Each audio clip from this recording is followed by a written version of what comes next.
Bonjour mes chers élèves, j'espère que vous allez bien. Aujourd'hui c'est mercredi 22 avril 2020.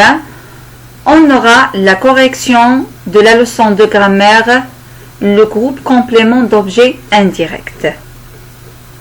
Alors, un petit rappel de ce qu'on a vu. Tout simplement, le complément d'objet indirect répond à la question à qui, à quoi, de qui, de quoi.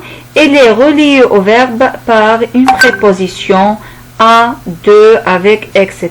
Par exemple, elle parle à ses parents, elle parle à qui, elle parle à ses parents. Et on a déjà vu la pronominalisation du groupe nominal COI du verbe.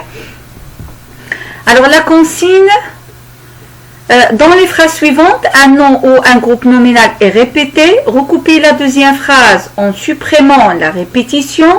Utilise un pronom. La première phrase, nous aimons nos copains, nous téléphonons très souvent à nos copains. Alors dans la deuxième phrase, on a la répétition nos copains. Alors, par quoi je peux le remplacer? Nos copains, c'est un complément d'objet indirect. Je peux le remplacer tout simplement par le pronom complément d'objet indirect leur, car nos copains, c'est un nom au pluriel. Alors, la phrase, nous aimons nos copains, nous leur téléphonons très souvent. Deuxième phrase, elle se souvient de l'été dernier. Elle pense tous les jours à l'été dernier. Alors, ici, on va faire attention.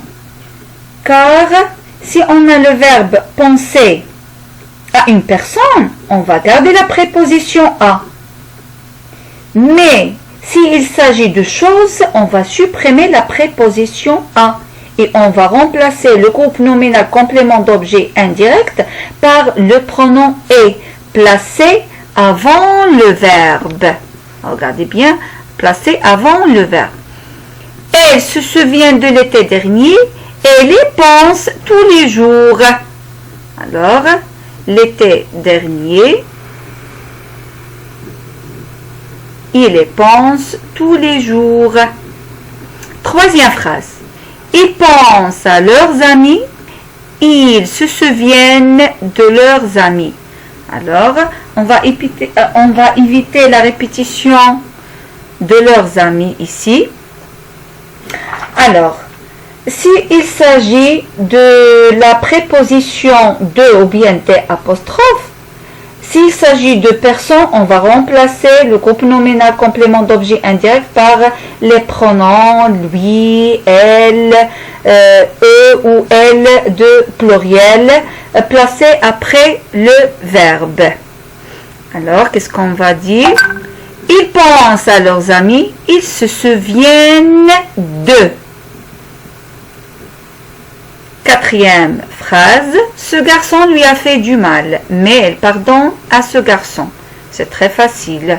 Alors ce garçon, ici, à ce garçon, c'est un complément d'objet indirect. Je peux le remplacer tout simplement par le pronom complément d'objet indirect lui.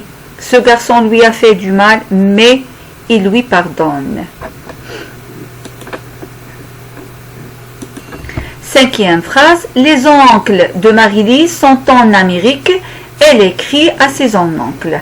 Alors on va éviter la répétition dans la deuxième phrase. Qu'est-ce qu'on va dire? Les oncles de Marie-Lise sont en Amérique. Elle leur écrit, ça veut dire on a remplacé ses oncles, ça veut dire c'est un nom masculin en pluriel. Par quel pronom complément d'objet indirect je peux le remplacer par leur? Oui, alors il ne sait pas où ranger tous ses vieux habits et se débarrasse de ses vieux habits. Alors regardez bien ici, dans la deuxième phrase, il se débarrasse de ses vieux habits.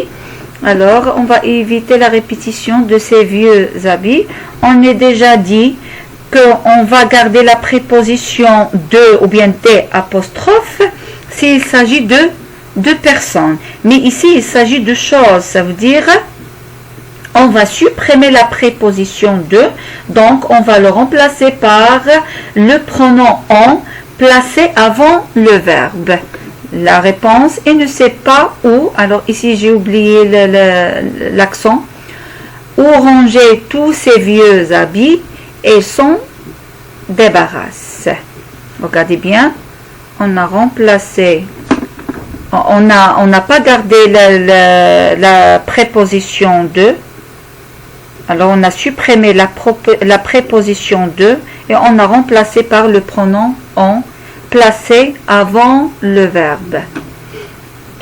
Septième phrase. Je n'ai pas cet homme malhonnête, je me méfie de cet homme malhonnête.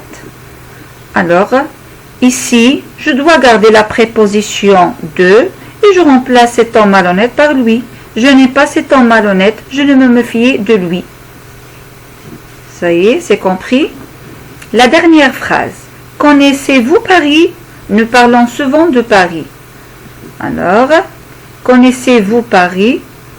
Ici, nous en parlons souvent, tout simplement, car ici, il s'agit de choses, ça veut dire on va supprimer la préposition de et on va remplacer par le pronom en, placé avant le verbe.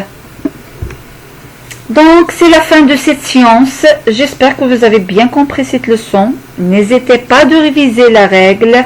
Bon courage et à bientôt.